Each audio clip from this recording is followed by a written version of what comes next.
The memory he never spoke of, the day started like any other. The morning sun climbed slowly over the small town of Madurai, stretching golden fingers across narrow streets and tiled rooftops. People moved about with purpose, the city already buzzing with life. But inside a modest one-bedroom house at the end of a dusty lane filled with mango trees and silent memories, a boy sat at the edge of a wooden cot, clutching a worn notebook. He was 12, thin as a reed with large eyes that held more questions than answers. His name was Sundar.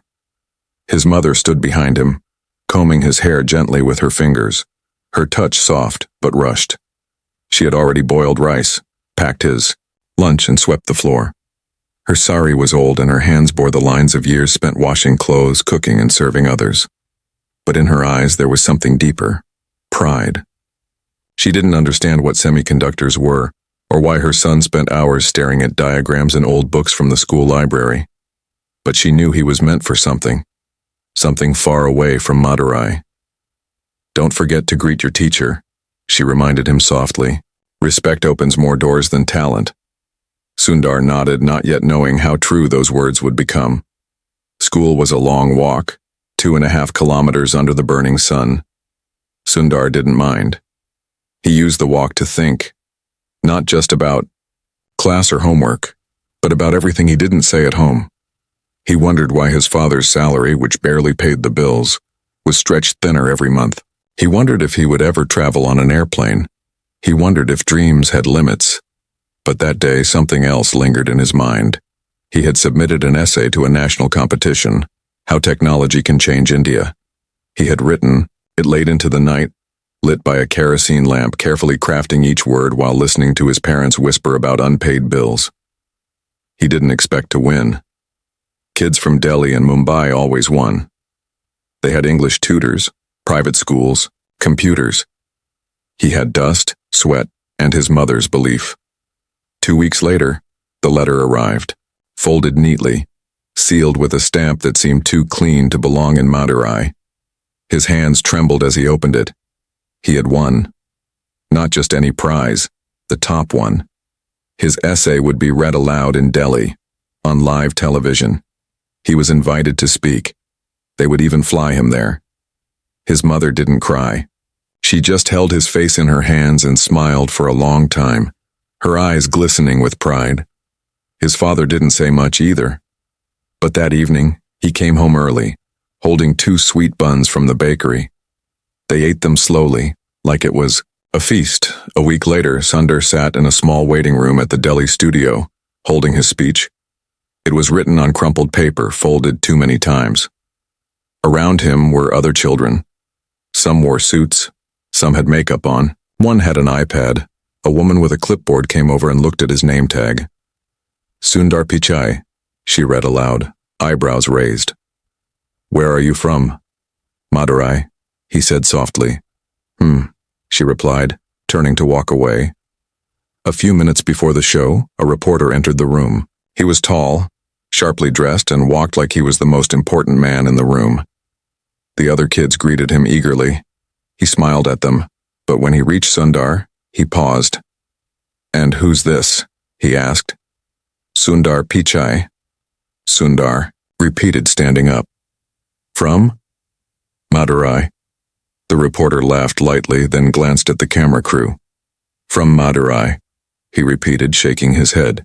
"Tell me, Sundar, did your mother teach you how to use a computer, or did she just show you how to sweep floors?" There was silence. The room changed. The sound of giggles stopped. Even the children in suits looked down. The woman with the clipboard blinked slowly. Sundar stood there, frozen. He didn't understand why the reporter said that. He didn't understand why his mother was being mocked. She had never touched a computer, but she had taught him something greater. How to be humble, how to work hard, how to respect others. His heart pounded. He looked down at his paper. His fingers felt weak. But then he remembered her words. Respect opens more doors than talent. He raised his head and met the reporter's eyes. "My mother never used a computer," Sundar said, his voice steady. "But she taught me to never make fun of someone else's mother. especially on live television. The silence deepened. The crew looked around, unsure of what to do. The reporter blinked. The woman with the clipboard stepped back, and then slowly someone clapped. Just one person, a technician at the back, then another, and then everyone. Sundar didn't smile. He didn't gloat. He just sat down quietly, holding his paper. But something had changed, not just in the room, but inside him. The speech he gave that day was aired across the country. Millions watched a boy from Madurai speak about the power of technology and dreams, but most people didn't talk about the speech. They talked about the moment before it, the moment he stood up not for himself but for his mother. What no one knew was that the story didn't end there. Because later that night, when he returned to the guest house, there was a message waiting for him, a mysterious letter. No return address, no name. He opened it carefully. Inside were just 5 words. You were not supposed to. What did it mean? Why did someone send it? And who didn't? Want Sundar to speak? As the sun set over Delhi, casting shadows on the cold walls of the guest house, Sundar sat alone, staring at the words again and again, not knowing that this letter would change the direction of his life forever. The door that wouldn't open, the room was quiet, but Sundar's heart was loud. He sat on the edge of the thin mattress in the guest house, the cold marble floor beneath his bare feet. Outside, Delhi's nightlife moved on. Cars honking, televisions glowing behind apartment windows, a distant temple bell ringing. But inside his room, time felt frozen. The envelope still lay beside him on the bed, soft and slightly torn at the edges. The message inside hadn't changed. 5 simple words, handwritten. No name, no address, you were not supposed to. He read them again and again, trying to understand. Who sent it? Why now? Was it a threat? A warning? A joke? His hands trembled a little. Not from fear exactly, but from something harder to describe. Deep, unsettled feeling that something unseen had taken an interest in his life. He hadn't told anyone, not the event organizers, not his teachers, not even his mother when he called her later that night. He didn't want to worry her. She had already cried on the phone when he told her how his speech went, not because she was sad, but because she had never imagined her son would speak in Delhi, on live TV, and be clapped for standing up to a grown man. But Sundar's voice was quiet that night. Something about that letter haunted him. It wasn't loud. It wasn't dramatic. But it was personal. Too personal. Back in Madurai, his life returned to normal, or so it seemed. He was now known at school not just as the quiet boy who always had his hand up in class, but as that boy from TV. Some teachers treated him with more respect, others with silent envy. The boys he once walked with now slowed their steps to talk to him, asking what Delhi looked like, how airplanes felt, and whether he shook hands with any famous people. But Sundar didn't talk much about the trip, not about the speech, not about the letter. Instead, he studied harder. He read more. And slowly, something inside him began to shift. He had always wanted to do well, to learn, to make his parents proud. But now, a second desire had taken root, not just to succeed, but to understand why someone had wanted him silent, why someone thought he was not supposed to. 1 year later, he entered a regional science fair with a project about silicon chips. He had spent weeks collecting scraps of copper wire and reading old engineering magazines from the city library. He didn't have a computer, but he drew diagrams by hand and memorized every technical term. On the day of the fair, he stood in a dusty hall filled with bright posters and loud voices.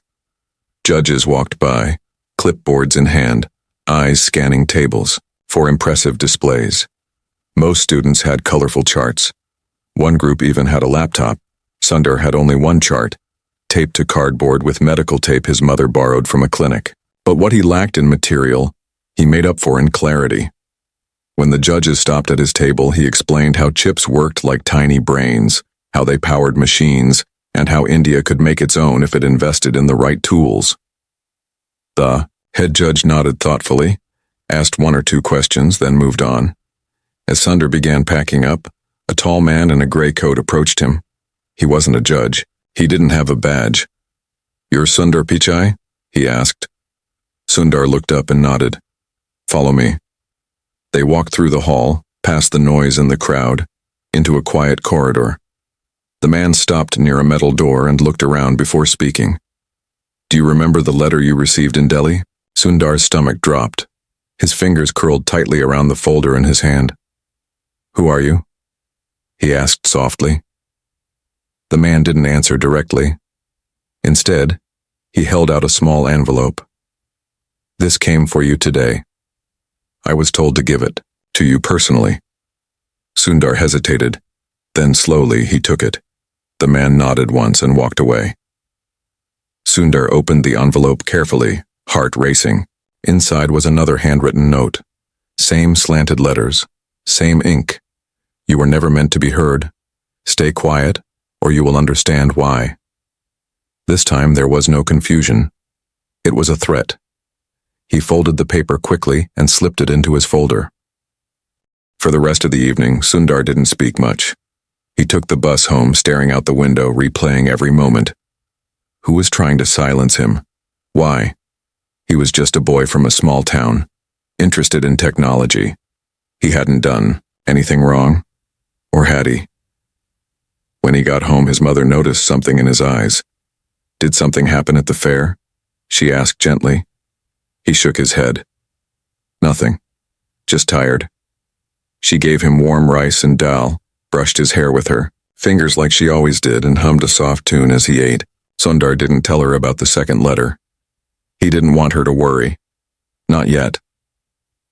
But that night, he made a decision. If someone didn't want him to speak, then maybe that was exactly what he needed to do. He didn't know who was watching, him or why. But he knew this. Silence wouldn't protect him. Silence was exactly what they wanted. He would keep learning, keep building, keep showing up.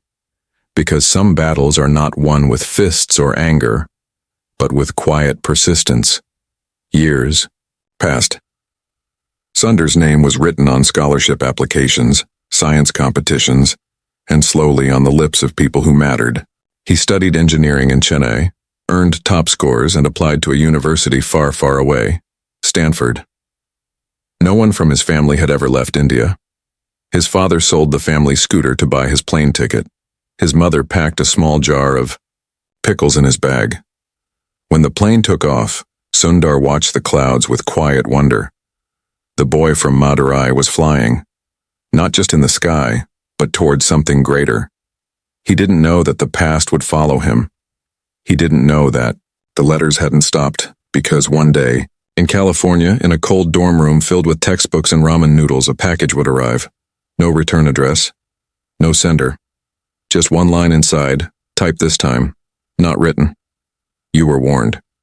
You didn't listen, and taped to the bottom a torn photo of his mother, a photo that had never been taken by him.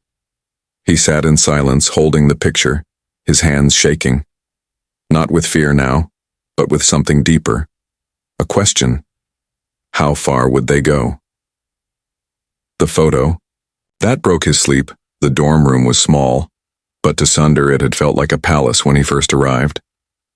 Thin walls, a single bed, a desk with a flickering lamp, and shelves filled with borrowed books. It wasn't luxury, but it was freedom. For a boy from Madurai, crossing the ocean to reach Stanford was already a miracle. Everything around him was unfamiliar. The cold air, the accents, the pace of life. But he adapted. Quickly. What he didn't expect was the package. It arrived, one quiet evening in October. Just as the California sky was starting to blush with sunset, Sundar had returned from the library, balancing 3 textbooks and a bowl of instant noodles when he noticed it. An envelope resting neatly on his desk. No postage, no name, no sign of who had placed it there. For a long time, he just stared at it. When he finally opened it, his breath caught. Inside was a printed line on plain white paper. "You were warned. "You didn't listen." And beneath it, taped gently, was a photo. Not just any photo. His mother. Outside their house in Madurai, wearing the same green saree she often wore on Sundays, carrying a basket of mangoes, smiling as she spoke to their neighbor. He had never taken that photo. No one in their family even owned a camera. He touched the edge of the picture with a trembling finger. Someone had followed her. Someone had taken that photo without her knowing. And then they had sent it to him, across the world. For Sundar, that moment didn't bring panic, but something colder, a kind of stillness that wrapped around his heart and squeezed gently. Not fear for himself, but for her. His mother didn't know. She was still in Madurai, living her quiet life, sweeping the courtyard in the morning, praying by the window in the evening. She didn't know that someone had eyes on her, that someone was using her image to send a message. He locked the envelope in the drawer and didn't sleep that night. Instead, he sat by the window, knees pulled to his chest, listening to the sound of leaves brushing against the glass. His mind kept replaying every moment from Delhi to now. The first letter, the second one at the science fair, and now, this. He thought of all the times people had underestimated him. The reporter who mocked his mother, the boys at school who laughed at his accent, the professors who barely noticed him at first, and now someone had gone further than mocking. Someone had crossed a line, but Sundar didn't cry. He didn't rage. He just grew quieter, colder, more focused. The next morning he went to class as usual. He took notes, answered questions, walked across the campus with a calm expression, but inside, something had changed. That evening, he sent a letter home, handwritten, long, not about the photo, not about the threat, but about love. He told his mother how much he missed her cooking, how he remembered every corner of their home, how her words, spoken so many years ago, respect opens more doors than talent, still guided him through rooms where no one knew his name. He ended the letter with a sentence she wouldn't understand at first. "If anything ever feels unusual, don't open the door." He mailed it the same day. Weeks passed. The package wasn't mentioned again.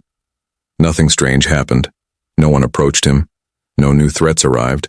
But Sundar never let his guard down. He buried himself in study. Chip design. User interface theory. Coding late into the night. Not to prove something to the world, but to build something that no one could take from him. He began designing small programs, tools that helped organize information more efficiently. His professors noticed. They started using his name in conversations. Companies sent him emails. Then one day at a tech conference, a man approached him with a firm handshake. "We've been watching your work," he said. Sundar's eyes narrowed slightly. That phrase again. Watching. But this man didn't look like a threat. He wore a badge from a startup company, small but growing. He offered Sundar an internship, flexible hours, good pay. Sundar said yes.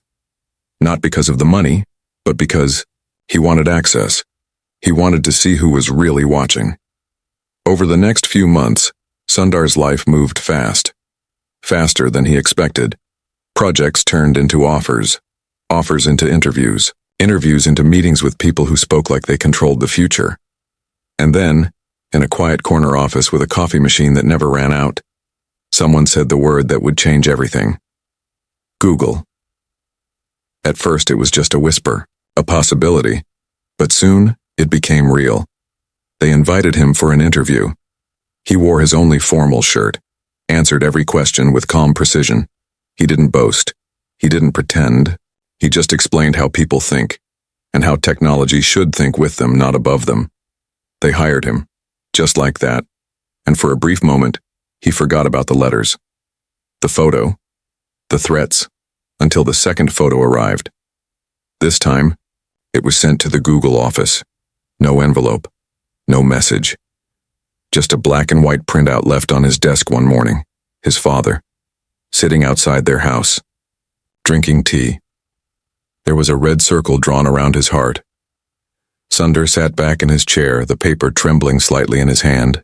He closed the blinds, locked the door, and made a decision. He wouldn't run. He wouldn't hide. He wouldn't be silent anymore. He would find out who was behind it, because if someone thought they could scare him into silence, they had picked the wrong person. And what he didn't know yet, what no one knew, was that the person watching him was closer than he ever imagined. Someone inside the very building where he now worked. Someone with access. Someone who believed Sundar was dangerous, not because of what he might say, but because of what he might build. The stranger in the hallway. For most people, getting a job at Google would feel like a finish line, like they'd finally made it. But for Sundar, it was only the beginning. The Google office was vast, full of color, strange chairs that looked like they belonged on spaceships, and walls that encouraged people to write ideas with markers. The cafeteria offered food from every part of the world. There were nap pods, scooters, and people talking about things that could shape the next 10 years. It was exciting, overwhelming, surreal. But Sundar didn't get distracted. He kept his head down and worked. His focus was simple: create tools that made people's lives easier. He didn't care about fame or attention. What mattered to him was solving problems. That's how he'd always been. Growing up in Madurai, he had learned that purpose was stronger than pride. And now, even in Silicon Valley, surrounded by the brightest minds in the world, he held on to that truth. But the photo of his father, the one with the red circle over the heart, stayed in his drawer. He looked at it sometimes just for a second, when he felt too safe, to remind himself, to remember that someone somewhere still wanted him quiet. Someone who had access, someone who had crossed oceans, followed him across continents, and now, somehow, had entered the very building where he worked. It began with small things: a file on his computer that moved when he hadn't touched it, an email that disappeared seconds after it was received, a stranger passing him in the hallway, staring too long before smiling too quickly. One evening, Sundar stayed, late at the office. The lights were dimmed, most employees had gone home, and the silence felt heavier than usual.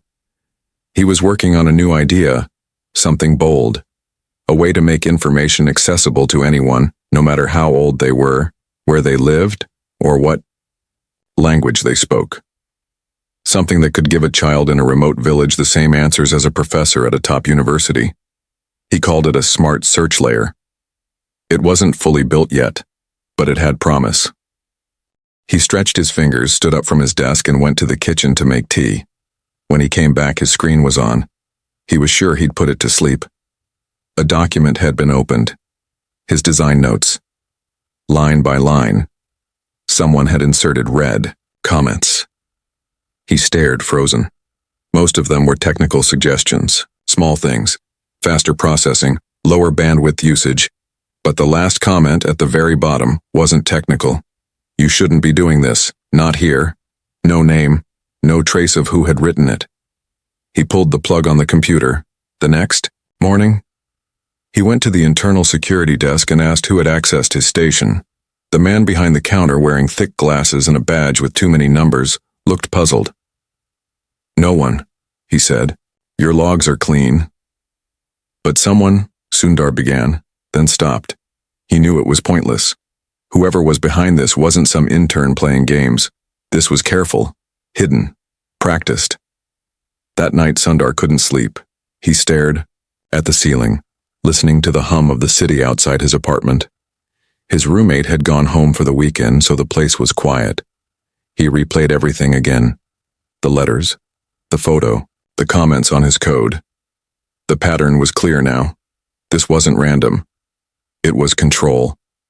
Someone didn't want him to build things that made information free, open, equal. Someone believed that knowledge should remain behind doors, locked, monetized, limited to those who already had power. But Sundar had seen what access could do. He had seen what a borrowed book, a single essay, or a kind teacher could spark in someone's life. He had lived it. He couldn't stop. He wouldn't. The next day, he went to the library across town. Not the company's internal one, but a public library. Quiet, filled with old wooden shelves and warm sunlight that spilled across reading tables.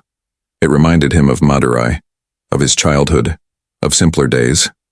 There, he opened his notebook and started writing. Not code, but thoughts.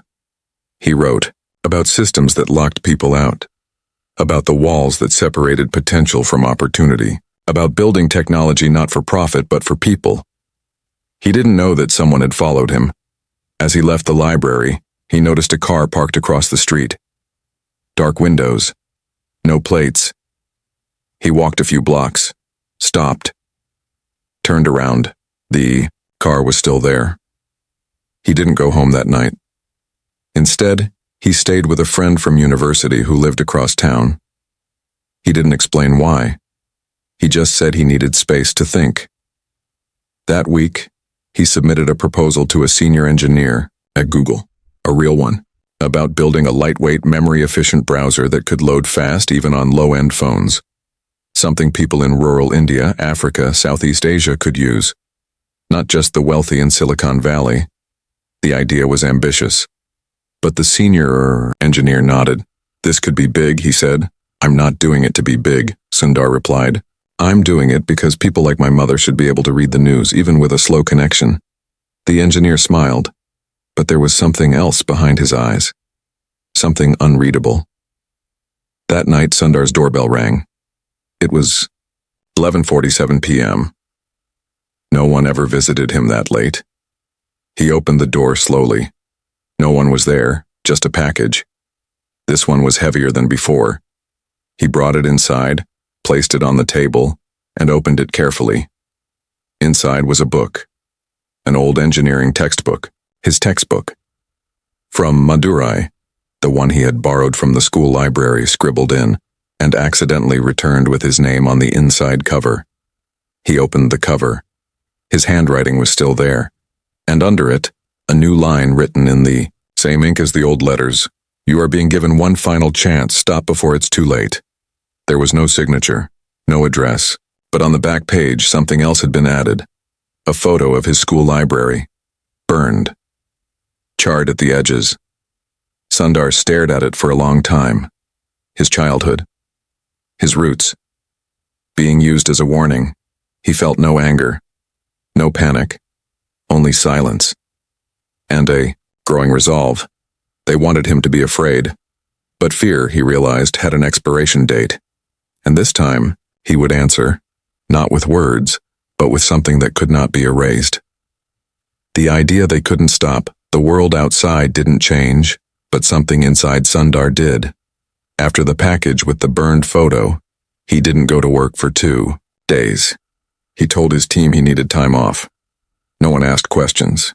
They assumed he was tired, maybe sick or just overwhelmed like everyone else in Silicon Valley. But Sundar wasn't resting. He wasn't afraid. He was preparing. For 2 nights, he stayed in a small co-working space that stayed open late. It had a view of the city and terrible coffee, but it gave him something more important: silence. The kind of silence where ideas could be born without noise, without meetings, without eyes watching over your shoulder. He began building something in secret. No one at Google knew, not even his roommate. He didn't store anything on the cloud. Everything lived on a small encrypted drive that he carried in his jacket pocket like a heart. He called it Lightframe. It wasn't a search engine. It wasn't a browser. It was something in between. A small, lightweight platform that could open web pages, interpret data, and serve only the content people needed. Nothing more, nothing less. It stripped away ads, scripts, and distractions. It focused only on answers. Clean, fast, simple. And it worked even on the slowest connections, even on phones with limited memory. It was designed for people like his mother, people who didn't speak English fluently, people who had never used a laptop, people who didn't care about 10,000 search results. They just wanted to know how to grow vegetables during drought, how to keep their children healthy, or what the news meant for their village. Lightframe wasn't just about speed, it was about dignity. And Sundar knew that if he pitched it at Google now, they'd shut it down. Not because it didn't work, but because it worked too well. Because it didn't leave room for profit. because it threatened everything that ran on tracking, ads, and attention harvesting. He had seen enough behind the curtain to know that some people at the top didn't want everyone to have equal access. Information, in their world, was a ladder, not a bridge. So Sundar did something he had never done before. He reached out to a professor he trusted, an old mentor from Stanford who had once told him, "You don't need permission to build something good, only patience." They met in a quiet cafe away from campus. Sundar showed him Lightframe on a borrowed tablet. The professor used it for 5 minutes. Then he looked up. "This doesn't feel like a project," he said. "This feels like a revolution." "It's not finished," Sundar replied quietly. "And I don't know how long I have to work on it. Someone is trying to stop me." He explained the letters, the photo, the messages. The professor's face darkened. "You think it's someone inside Google?" "I don't think," Sundar said. "I know." The professor leaned in. "Then we go outside, and just like that, Lightframe became something bigger. Underground. Protected.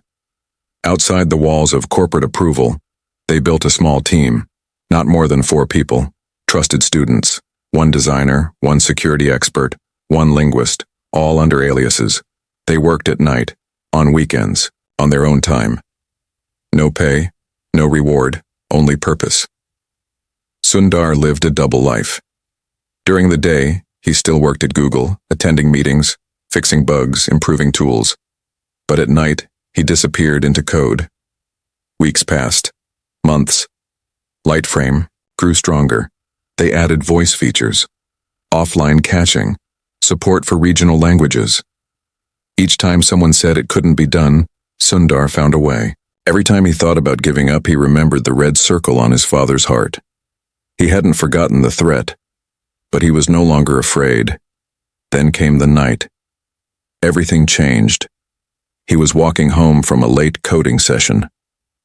The city was quiet, the streets lit by soft orange lamps. As he passed under a bridge, a man stepped out from the shadows. Not a stranger. The senior engineer from Google, the same one who had reviewed his browser idea. The one who had smiled that unreadable smile. "You've gone too far," the man said calmly.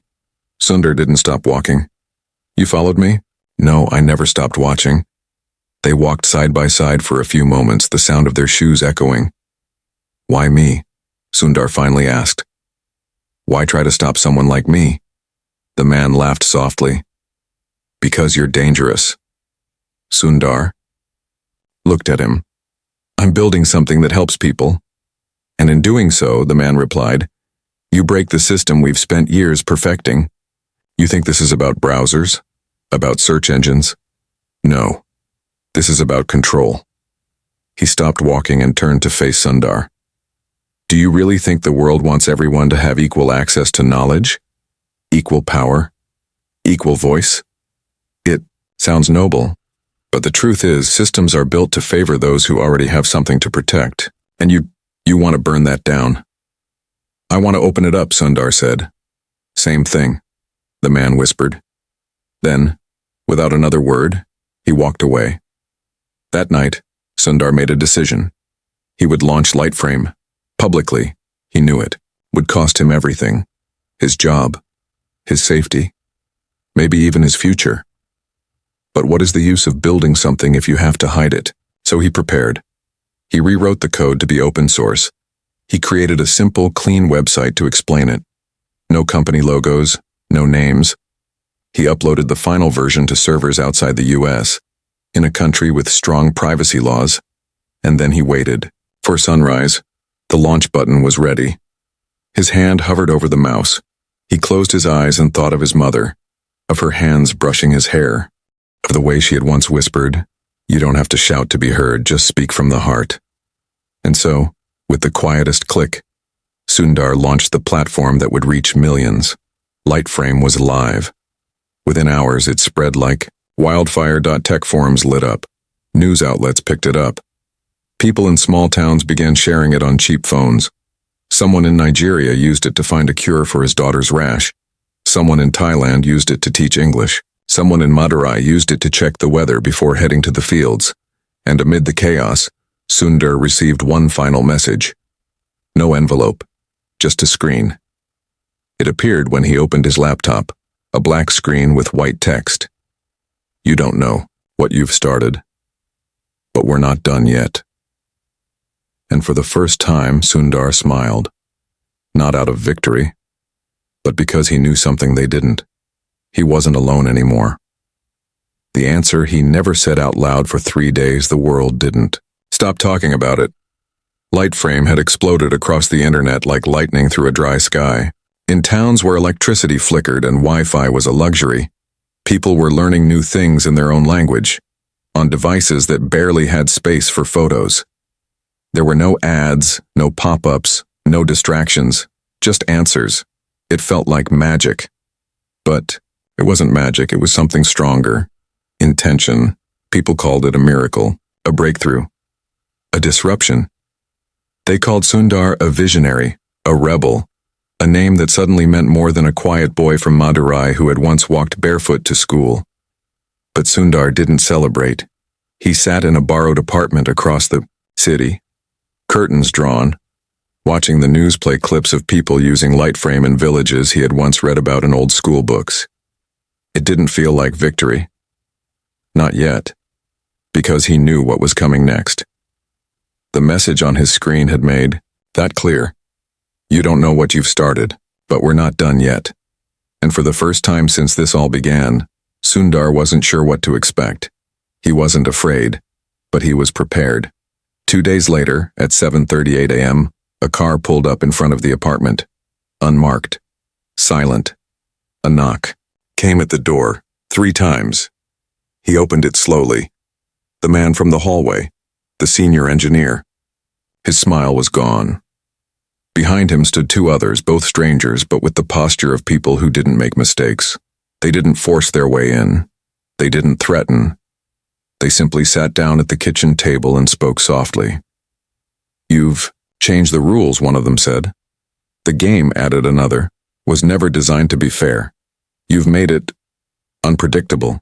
Sundar listened quietly. We don't care that you launched it, the first man said. It's out now, the world's already watching. What we care about is what you plan to do next.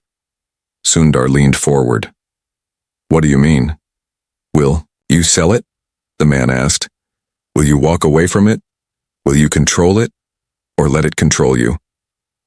Sundar didn't speak right away. He thought about the long nights, the hidden photos, the burned library, the threats, the silence. He thought about his mother's voice on the phone, cracking with pride when she told him the local paper in Madurai had printed his name in Tamil. You're asking the wrong question, Sundar finally said. The men frowned. What should we be asking? Not what I will do next, he replied, but what the world will. They stared at him for a long time, and in that silence, Sundar saw it. The thing that had always lived behind their eyes. Fear, not of him, but of the idea he had built. Because Lightframe didn't belong to anyone now. It was open source, already copied, downloaded, and rebuilt in different languages. No one could shut it down. It wasn't a company. It wasn't a brand. It was a seed, and seeds don't stop once they take root. When the men finally stood up to leave, one of them paused at the door. This will come with consequences, he said. So did silence, Sundar replied. They left without another word. Later, that day, Sundar got an email from his old professor. Just one line. Remember, you don't build things to make noise. You build things to make meaning. That night, Sundar sat alone and stared at the moon through the dusty window pane. He thought of the boy he used to be. The one who sat on the wooden cot in Madurai while his mother combed his hair with fingers tired from years of work. The one who was mocked on national TV. The one who got letters with no names and photos with quiet threats. He thought of how small he once felt. How quiet. And then, he reached for his notebook. Not a laptop, not a phone, just paper and pen. He wrote something that no one would ever see. Not the media, not the company, not even his friends. He wrote it for himself. I was never trying to be loud. I was only trying to be heard by the people who never got the chance to speak. He closed the notebook and smiled. Far away, in a village that had never been on a map, a girl tapped on an old smartphone. Lightframe opened in 2 seconds. She typed a question about how to help her mother with chest pain. An answer appeared, in her language. She read it out loud, slowly, carefully, and somewhere deep in her voice, even though she didn't know him, Sundar was heard again, not through applause, not through titles, but through something louder than all of that. Impact. The kind that doesn't fade, the kind no one can take away. And in the end, the boy who had once been told to stay silent became the voice that helped millions speak.